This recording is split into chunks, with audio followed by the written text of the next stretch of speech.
Hello everyone, my name is Divya and currently I am in my second year and I am studying at MS Rama Institute of Technology, Bangalore. So here I am gonna explain about the project that I have did in my embedded system internship journey. So it is the project is about real-time EV and ADAS monitoring system. So let's get started. So here the laptop is host and the target is Pixim Lab simulator. Here, why we are using Pixim Lab is because it has various kinds of boards and we are mainly using blue pill board. And the microcontroller here used is STM32F103C86 and the processor is ARM Cortex M3. There are different profiles of ARM, that is Cortex A, Cortex R and Cortex M. So Cortex A is mainly for mobile applications. Cortex R is for uh, real-time airbag systems, and then cortex m is for microcontroller. So in cortex m also various classifications are there. In that we are using cortex m3. So we have 32-bit ARM Cortex M3 processor. So STM32, if we go to the pin details, we have a total 48 pins. In that, 37 are input output pins, and it is classified of four parts. That is port A, port B, port C, and port D. Port A has 16 pins, that is PA0 to PA15, and port B has 16 pins, that is PB0 to PB15, and port C has 3 pins, PC13 to PC15, and port D we have 2 pins, that is PD0 and PD1. Let's question why Cortex M3. The question is why Cortex M3. It is because of its high performance, low cost, and low power consumption. Due to this, we are using this particular ARM Cortex M3 profile. So processor we are using. So, and it supports nested interrupts, that is NVIC, and timers, ADC, UART, SPI, I2C, and PWM. Because of all these reasons, we have considered this particular processor, because in this particular project, we are mainly using these as our main peripherals. So when we go to the peripherals, we are using we have configured ADC1 pins, that is INO, IN1, IN2, IN3 we have enabled to configure it with that is to connect it with PA0, IN1 to PA1, IN2 to PA3, and IN3 to PA3. In this way we have been connected, and these pins are further connected with the potentiometers. Let's see further. And to calculate the value of ADC value, we are using this formula, that is V in divided by reference voltage multiplied by 4093. Here 4093 comes from 2 to the power of 12, where 12 is 12 bit. So here ADC is of 12 bit. Here ADC means analog to digital converter. This is the overall connection part, how it look, this overall project look like. So we are having four potentiometers, which is measuring acceleration pedal, brake pedal, state of charge, and motor temperature. And we are getting the values, that is we are updating the values at every 10 milliseconds, and we are sending it to analog to digital converter. Here extra C is there, please neglect it. So the ADC is of 12 bit. But here ultrasonic sensor are also there, but we are not sending it to any analog to digital converter. It is because potentiometer provides it analog value, but this ultrasonic sensors provide digital value. So STM32 understand digital value. That's why we need to convert to analog, convert to digital value. That's why we are using ADC here. And this this ultrasonic sensor will be updated at every 100 milliseconds. So these four potentiometer represent EV control part, and these three ultrasonic sensors represent the ADAS part. And later through UART communication protocol, we are sending it to virtual term. And we are using the four pins, four LEDs to determine the kind of collision, like whether the collision has occurred or else there is a blind spot detection left or right, and if there is any fault, it will be detected through these four pins, four LEDs. So when we come to the timers part, here timers, we have three timers. Here we have configured three timers, that is timer 1, timer 2, and timer 3. Timer 1 is for EV control update, that is at every 10 milliseconds there will be update in the EV value. EV control update, it will be taken, and SOC torque, all these readings will be printed on the virtual tab. And then timer 2 is for a trigger pin. Like at every 10 microseconds, the trigger gets the trigger pin will be triggered, and then every 10 microseconds it will be triggered. So the timer 3 is for is of 100 milliseconds, and it is mainly for updating the ADAS values, that is three ultrasonic sensor values at every 100 milliseconds. So this helps in printing, to update the values of time to collision, collision determination on the distance of at front, left and right, and alarms. So when we see the calculation part of the timer, here we are the system clock clock is of 72 megahertz, and if for example if we want to count at every 100 milliseconds, let the prescaler, we are considering the prescaler which is most suitable for counting for counting at every 100 milliseconds, so that is 7199. So the timer clock value will be, the formula is system clock divided by prescaler plus 1. So it is 72 megahertz divided by 7199 plus 1. We get 10 kilohertz. So tick time is nothing but equal to 1 divided by timer clock. We got as 100 microseconds. So the number of timer counts required is, so at the total counts required for 1 second for at for the required, so we need to divide it with required time divided by uh, the tick time. So when we divide it, we get 1000, means so timer will count from 0 to 999. Here ARR value is 999. Similarly goes to if we want to count at every 10 milliseconds, the prescaler value will be changed to 71. So with this we get 1 megahertz as the timer clock value. So tick time will be 1 microsecond. So at every tick takes 1 microsecond of time. Its meaning is that, so number of timer counts we need is we need, the number of counts we need is like 10 milliseconds divided by 1 microsecond, that will be 10,000. So ARR value will be 9999. That is timer counts from, it is in between the range of 0 to 9999. Let's go to the ultrasonic sensor part. So the ultrasonic sensor we have is having frequency of 40 kilohertz crystal oscillator. Here the crystal oscillator is responsible for the generating of the signal, and the trigger pulse it will be generated at every 10 microseconds, and the range in between, it can calculate the distance is 2 centimeter to 400 centimeter, and it will be start working at supply of 5 volt. So the distance formula here we used is speed into time. Through this the distance is calculated. As the trigger pin gets triggered at every 10 microseconds, the echo pin will also be enabled, and it starts calculating the distance. It is nothing but till when the pulse is reached and striked any object, and from there again reaching to the echo pin. So here we are calculating the distance double time. So to avoid it, we are dividing it with 2. And here 0.0343 is speed of the sound wave. That is the waveform that we are sending. So the time to collision, it is nothing but the time of collision with the object taken will be calculated through the formula distance by speed. So let consider now move to the ADAS part. As EV part is over, let's consider now move towards the ADAS part. Here ADAS part, that is Advanced Driver Assisting System, is used to protect and ensure the security of a driver. And here we are considering 4 alarms. That is critical, warning, advisory, and none.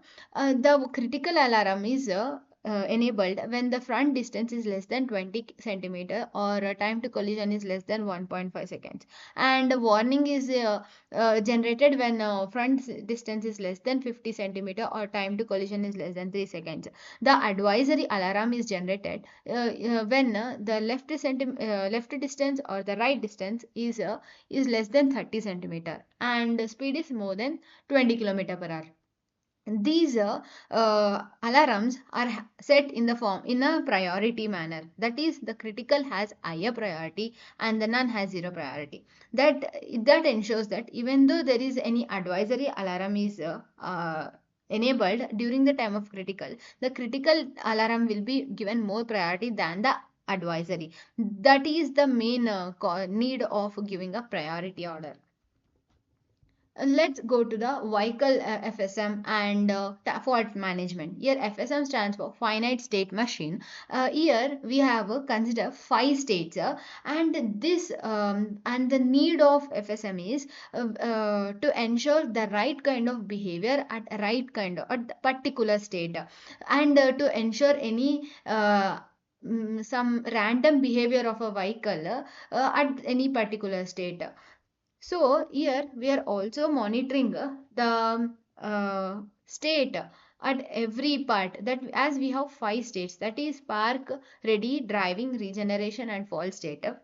The car moves from parked state to ready state when there is acceleration more than 2%, and from ready to it moves to driving state, and from driving to regeneration. Here whenever the brake is more than 5, there will be regenerative braking. It means that whenever the driver moves from the car moves from driving to regeneration, there will be a loss of heat. That is loss of energy and it will be in the form of heat. So this heat is further again converted into the energy through regenerative braking concept. And this actually a plus point to our EV vehicles for now for power management. And also when the regeneration state 2 again it can be moved to the driving state if the brake is less than 5. So in this all four states, whenever there is any kind of fault occurs, then it moves to the fault state. The kinds of faults it can be occurred is fault none, fault over temperature, fault state of charge, fault collision, fault sensor reading, and then fault communication protocol. Due to any communication issue, the fault com will be generated. So here we given some hexadecimal value for each fault, as we can see here. And let's when we see the coding part,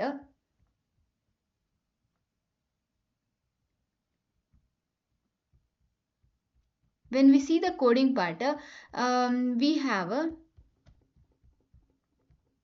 timer 1, that is 10 milliseconds. As we discussed earlier, we can see the prescaler is at 71 and the period is 9999.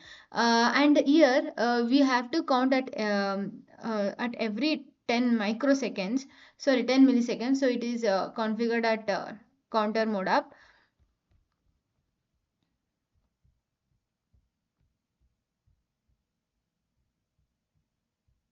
10 millis and here the timer 2 is having prescaler 71. Similarly the timer 3 having prescaler as 7199 for 100 milliseconds. So in this way it is there, and then it is a UART configuration. All these are same. And when we see the print state, this is what will be printed in the virtual term. And now when we go to the EV part, EV code, we can see first thing there is a initialization of the EV values, that is these values are initialized, and then we have read ADC channel value, and then this will be like further converted to meters, from kilometers to meters. And here we can see EV update.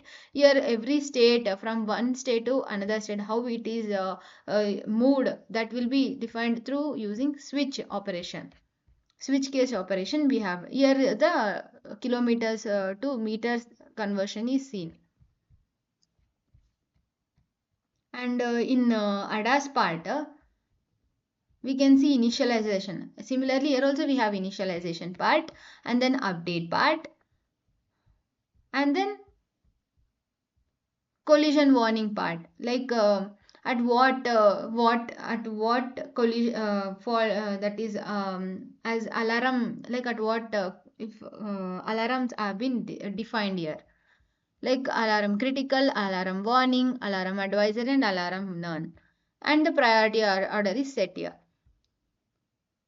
And the fault, when we see fault C code, similarly here initialization has taken place. The fault and as initially initialized, and then fault active, that is no flag, no fault is there, that's why initially no flag to determine that we given the value as 0. Initially we have used fault check to know, to check whether there is any kind of fault or not. Once if there is any fault, the fault active will be turned to 1, and the state will be like state fault, and the yellow color LED will start to blink. So this is the overall. And the UART shell, the UART shell is mainly used for a term, mainly used for a term, tera term. That is whenever the virtual terminal values whatever will be printed through UART, through UART communication protocol, and through RX interrupter, that those will be that any kind of manually when we enter some value, this is what the main advantage of teraterm compared to that of virtual terminal. Like here we don't need to change any values by through original potentiometer, we can manually, we can do it automatically. This will reduce the time. That is what the use of teraterm.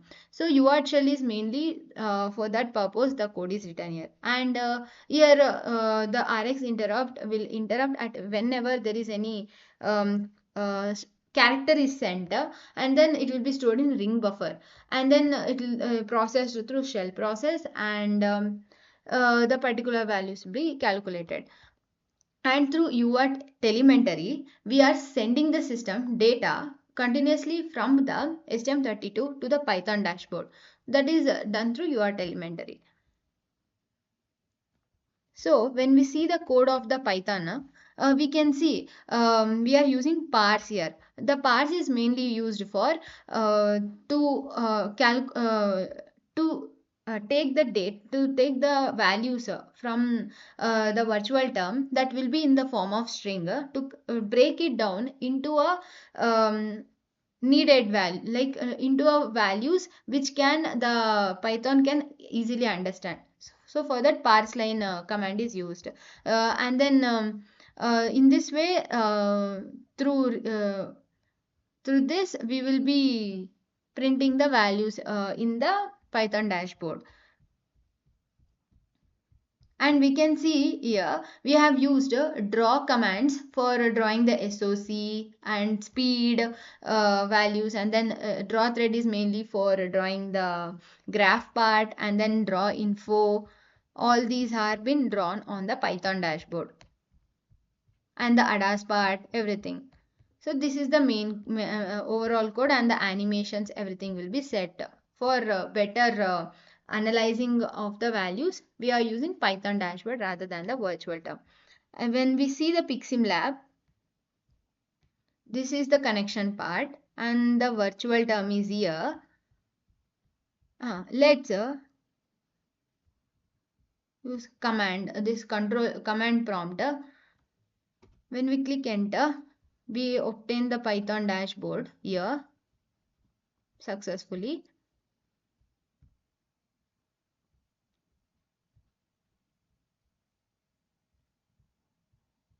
And let's analyze the values. So when there is a ultrasonic sensor value less than 200, we can see the red LED is glowing, that is showing the critical, and the fault is detected. The fault is detected. So we can say critical alarm is obtained, and a fault that is collision fault alarm, that is 4, it is detected, and the speed is also like increased, then it is saturation condition. So speed is at 17 and here the battery is at 97.1%, 1%, and the mode is normal, and this is the range. And we can see there is time to collision as 0.1 seconds, and the alarm is critical, and the signal is showing as on. So this is the overall view, and let's again change the value, and here we can see that is the same thing are been seen here, like 17 is the speed, and then 1 minute. So 17 is the speed, everything we can see it is shown same only here. And the torque is 0, and here also torque is 0, and then the temperature is 70.2, that is 71 nearly. Range is also same, 3238, here also 3238. Brake is also same, 49, brake is here 49. Acceleration is 71, temperature is 70.1, 70.2, here also 70.2, and the fault is rated as 4, here also fault is 4.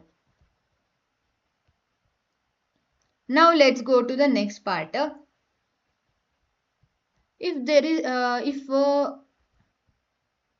we decrease this part, that is so when the speed is more than 20, we will be we will get the detection of the blind spot, that is blind spot detection. So here blind spot detection left is detected here, that is blue LED is blinking. And when we see same thing in the Python dashboard, we can see advisory alarm has been detected, and the fault is 0, and torque is increased, that is torque is there, and then motor temperature all we can see there it is similar to that of this. Alarm 1 is what advisory states, that's why alarm 1 is there. And then range everything that is same as that of this, and the speed is 20.5 max to max, and then this 20.6, and then we can see the blind spot detection left is being detected here, and then collision 0, everything like the brake is 0, and everything is same as this dashboard. Let's see with the other example. Here if we decrease this less than 20, we have a blind spot right advisory alarm will be detected, that is alarm 1, similar to that. We can see the same thing is occurring here too, same values are occurred, and the right blind spot right is detected here. And similarly, if we increase the temperature, the fault will be detected. When there is a fault, here torque becomes 0, it means the vehicle stops running, that is the vehicle is in a rest state, that is parked state. And advisory alarm is generated because it is in blind spot right, that's why. And here also same values we can see, temperature is 120, and here also 120 degrees Celsius, same thing we can see. So whenever any fault occurs, the torque becomes 0. And when the speed increases, we can see the battery starts to drain. We can see the battery reduce it to 95.5%. Initially it was greater than this. And torque is in positive way. When we decrease the torque, let's increase the brake. We can see the torque, the car moved in regenerative braking state.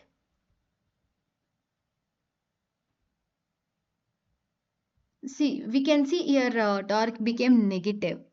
It means that the car is getting charged. The battery is getting charged. The battery is getting charged. It means that, and whenever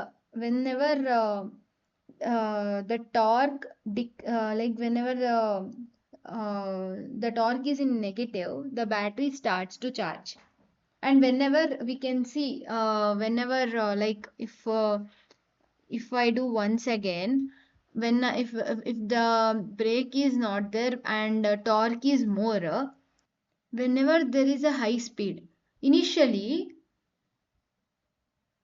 we can see, initially the battery was 95 and above, but when the speed increased, battery started to drain and the torque started to increase. Now we can see we have so lots of amount of torque, that is 144 nm torque we have. So therefore, the conclusion is whenever the speed increases, battery drains and the torque increases. And that is when acceleration increases. Whenever the fault is detected, the torque becomes zero. That is, the vehicle goes into um, fault state and it will be stopped. And when the torque is like whenever the torque is increased, that is when the speed is increased, torque is increased, then range will be decreased. As we can see, initially the range was also detecting less, but 3025 it was been, now it is 3076. So in this way, the overall working of my project. So thank you for the opportunity provided, and I have enjoyed this a lot and I have learned so much in this project. Thank you.